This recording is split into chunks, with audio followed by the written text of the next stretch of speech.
Today we're going to begin project 1, and what I've chosen is a branch with an origami arrangement. In the lesson I've included a sheet on how to fold these origami balloons, and you're going to need 3 of them. You don't have to use origami paper, you can use copy paper. Just make sure that the piece of paper is exactly square. So I've made my 3 balloons here, and what I've done is I've just found this branch on the side of the road, and I've chosen one that's a little kind of knobby because I found it kind of interesting. But any kind of branch that you select is perfectly fine. Just make sure it's not too big and that there's places to hang the origami on. So what I've done with my origami here is the hole that's on the top, I just taped thread to it and hung mine on the branches. If you have chosen a branch that has a lot of smaller branches, you can just suspend the balloon inside the nook of one of the branches. Okay, so it doesn't matter. Now in regards to the arrangement, if you look at mine, each of these balloons is at a different depth compared to my viewpoint. Okay, so this orange one's closer to me, the pink one's back a little further, the gray one is the furthest back. Okay, and then side to side they're also spread out, and they're not on the same level. But they're close enough that I'll be able to make comparisons between these 3 balloons. Okay, so now let's go on to our drawing. Okay, so we're going to use our 18 by 24 white sheet of paper. You can leave it in the pad. I've taken this one out, but you don't have to do that. And we're going to begin with our 4 strategies, all right? And so I'm just going to go through with some straight lines to indicate the relative placement of each of my objects, all right? And in some ways, I think it's easier to start with your origami figures, okay? And what I've done is, instead of using an axis just by itself, I've used a cross. So I've kind of got a sense of the axis from top to bottom, and then a sense of the width from side to side.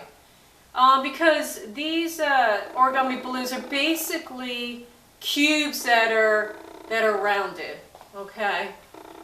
And so I want you to start with these. And then once you feel like they're kind of in the right place, then you can basically just add some straight lines for your branches, being conscious of the character of your branches. Okay, no details. We're just doing kind of straight lines to get a feeling of kind of where things are. All right. These are all going to change, so don't feel like this early drawing is any kind of commitment on your part. All right?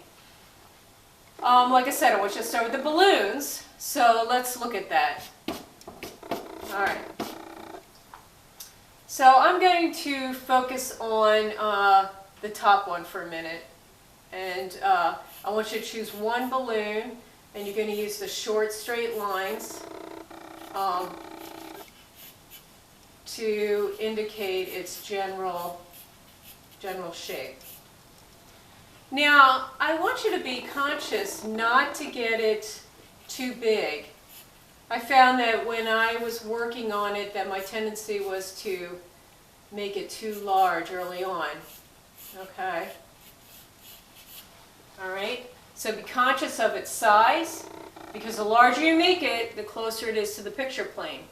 And this one, this gray one, is the furthest away from the picture plane, so it absolutely has to be the smallest.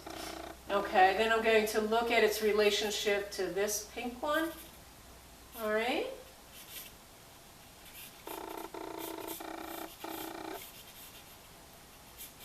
And what is helpful is that when I was drawing these, I noticed that the verticals are pretty straight, okay?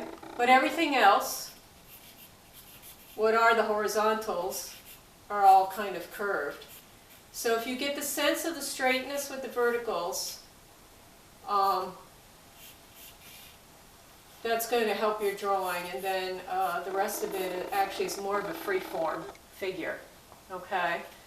Then I'm going to add my other one. These two are in closer relationship to each other, so I have to really be conscious of that, and they overlap. And my orange one is kind of like very odd shaped, okay? I didn't do as great a job folding that one. It's coming apart a little bit. But that's okay, because that's going to give me some of the character that I am looking for in my figure, okay? So don't feel like every shape has to be perfect. It actually, you have one that's unusual, it's going to add more interest. After I block in each of these, I want to do my comparisons before I go and look at the branch, all right? So now I'm going to do some horizontal, vertical, and proportional comparisons. All right, now I'm going to look at this one in relationship to this one. Remember, straight arm, your right eye open, your left eye closed, and look at the relationships between these. All right, the bottom of this one intersects the pink one, basically about there, so that's about right. Top of the pink one comes just below halfway on the gray one. So I might actually want to raise this one up just a little bit, okay? What about my orange one? Okay, the bottom of the pink one aligns with the top of the orange one. So here you see I have mine too close to the gray one, so I'm going to have to actually redraw this one and move it down. And this is what it's about. This is what the comparisons is about. It's about giving you the opportunity to correct your work, and so that you don't need me to come around to you and say, hey, that's in the wrong spot. Okay? Let's look at some vertical comparisons. The orange one to the gray one, that's about right. Side of this gray one falls just outside of the orange one. Okay? And I think that's all, right now that's all the vertical comparisons I can do. All right, so let's look at proportional. All right, how does this gray one relate to the pink one? All right, pink one is slightly larger than the gray one.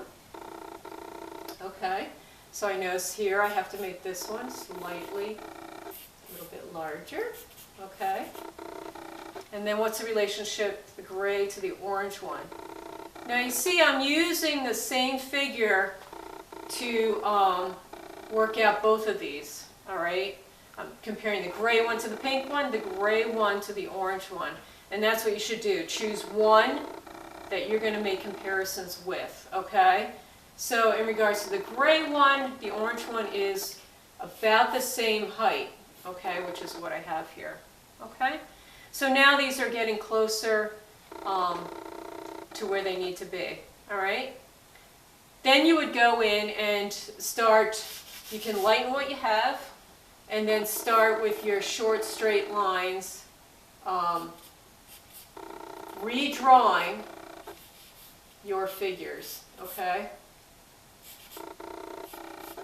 Short straight lines, okay? Be conscious of the axis, make sure the top and the bottom little points align. Okay, and use short straight lines. You can also, if you want to, create an equator, a cross contour. So in this figure, I would do a cross contour like that. Okay, that helps me get a sense of which side. is facing me. Okay. Now, when you go to do your branch, you're going to do this only after you've placed each of your origami balloons, okay? And then you're going to place the branch in. And the reason for this is it's going to be so much easier, all right? Instead of drawing your balloons being subject to where you've placed the branch, now your branch is easier to place because of its relationship to 3 of the balloons, okay? So that's what you're going to do next. And the last thing I want you to be conscious of, besides not getting them too big, remember they have to be behind the picture plane, anywhere that you can do an overlap is going to be for your advantage, and it's going to create a sense of depth. All right, and I just want to do this little demo for you. If I have some shapes like this, I know that this one is in front of this one, and then this one is in front of that one, okay? If I eliminate the overlaps here, and I'm left with this shape,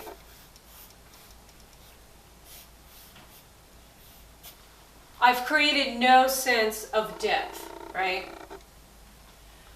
But depth is pretty important. By adding the overlaps, I can even reverse the direction that we experience this three-dimensional reality, okay? So now this one is the one that's in front, all right? So overlaps are really important.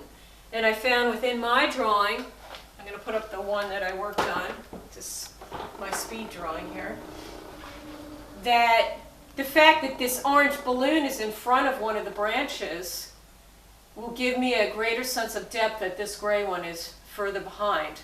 Also, the skinny little branch that's holding the thread is also cutting in front and overlapping the gray balloon. Okay? So don't be afraid of overlaps. Overlaps you're going to use to your advantage. And it's okay if you end up with ghost shadows of some of these corrections that you've made. I want you to leave them there because in the next video lesson I'm going to show you how to use that to your advantage.